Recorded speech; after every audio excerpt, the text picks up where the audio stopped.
Hey, what's up? Rob Hazen here. Thank you so much for tuning in. Yeah, the last few months, this studio space has basically become more of a live stream performance space. I've been playing on Periscope and on Twitch almost every day for the last few months, and it's been awesome. So yeah, I've gotten a lot of requests about what it is that goes on in the areas that you can't see while I'm performing. So I figured I would do a run through of my live stream studio performance setup. So without further ado, let's check it out. So this is sort of the full view of the live stream performance space that I use. I figured I would start with my guitar inputs and then go into vocal inputs. And through the actual signal chain, I'll explain to you the equipment that I use. Cool, so let's start at the output of the guitar. The signal comes out of this guitar, goes in underneath all of this and goes right into my vocal pedal. What that allows is a dry signal to go into my vocal pedal, which can then trigger harmonies that I start and stop with these pedals, and that I have preset at different levels for different presets. There's 5 presets for that. So first, the guitar goes into here for my vocal pedal. Then it comes out of here into my mini wah, which is awesome, my mini crybaby. It fits perfectly on the board. Out from my wah goes into my Electro Harmonix. It's a basically like a pitch shifter, and it allows me to play bass notes and sub bass notes on the guitar. From here, we go into my Pigtronix sustain and overdrive. I use this mainly as like a compression sustain pedal. It's for when I really need to bump up in the mix. Like really, I don't really use this pedal that often. It's only used in special occasions because it pushes so hard.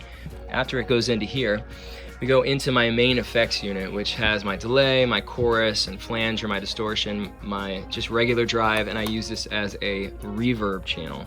So that's all the sounds that you hear from my guitar, are these 1, 2, 3, 4 pedals. After these pedals manipulate the sounds on my guitar, it goes into my RC300 loop station, and it goes in right there. Boop. Comes out as a stereo signal into my mixer right there, and from the mixer it goes into my various outputs. Let's talk about the vocal mic. So the vocal mic goes from here, outputted into down here into my vocal processing unit. It's a TC Helicon Harmony GXT. It's awesome. I use it for all of my harmonies. I used to use it as like a chromatic tuner as well. I don't like that. I like my natural sounding off-key voice as it is, but I use it a lot for harmonies, and I have 5 different presets and 2 different harmonies on each preset. The vocals go in as a mono signal and actually come out as a stereo signal. The left goes directly out into the mixer. The right is a dry signal. This goes into my RC300 as the vocal input. So that allows me to do vocal looping on any one of these 3 channels. My SPD-SX. This is a sample pad. I use it as my drum sounds and my percussion sounds. This thing is actually broken on me twice in the past. I just got it back about 2 or 3 weeks ago. It sounds amazing.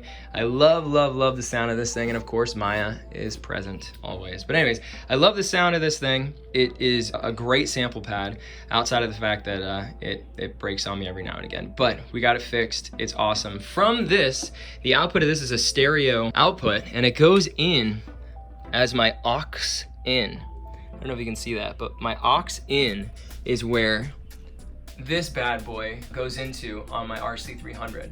So that allows me to have 3 separate inputs. So I have my instrument, my microphone, and my aux. So this is my guitar, this is my vocals, and this is my drums. And it allows me to tweak the input levels separately, so I'm not having to have an external mixer like I used to have. This becomes my entire track, my entire live instrument. I'm able to break this up into 3 separate, what I call like band members, essentially. I'll usually have a guitar and rhythm part here.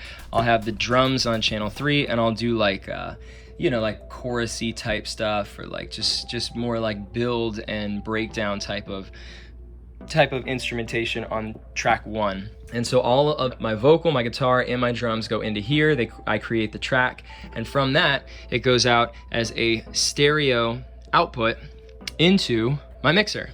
And so my mixer right here has my vocal signal. It has the entire band, and it has this last input right here, which happens to be right here. This is a Serato DJ Pro. This is the essentially the program that I use to trigger tracks. That allows me, same as before, same as my studio setup. It allows me to jump around the different parts of the songs as I see fit, intro, drop, so I can jump around these different parts of the songs at a moment's notice and create new songs with the pre-existing tracks. So that's how I use the backing tracks. And so finally, I've been getting a lot of questions that how do I get a direct signal into my phone or into my devices for Periscope specifically. So this is my Periscope output. It is essentially a 1/4 inch out from my main out. So once this is all mixed in, we're good to go. It goes out of here, comes down around, up, up, up, up, up, up, up. Boom, here we go. Let's see. The 1/4 inch goes into an iRig 2. And what that iRig 2 does is it takes that direct sound signal right from there and pushes it out into an 1/8 inch signal, which allows me to connect a dongle to a charge as well. And what this does is it pushes a direct sound signal all the way over to here and then into the phone from here. So I charge my phone and give sound into my phone directly right from this dongle, right from this system. And now for Twitch. So these two XLR outputs right there, those go directly out to the floor, around and up into my Scarlett. This signal then comes out and into my Dell laptop computer, which holds OBS. I Twitch stream directly through this computer. So what ends up happening is that sound comes in through there, from there, right? And then the video comes in from there.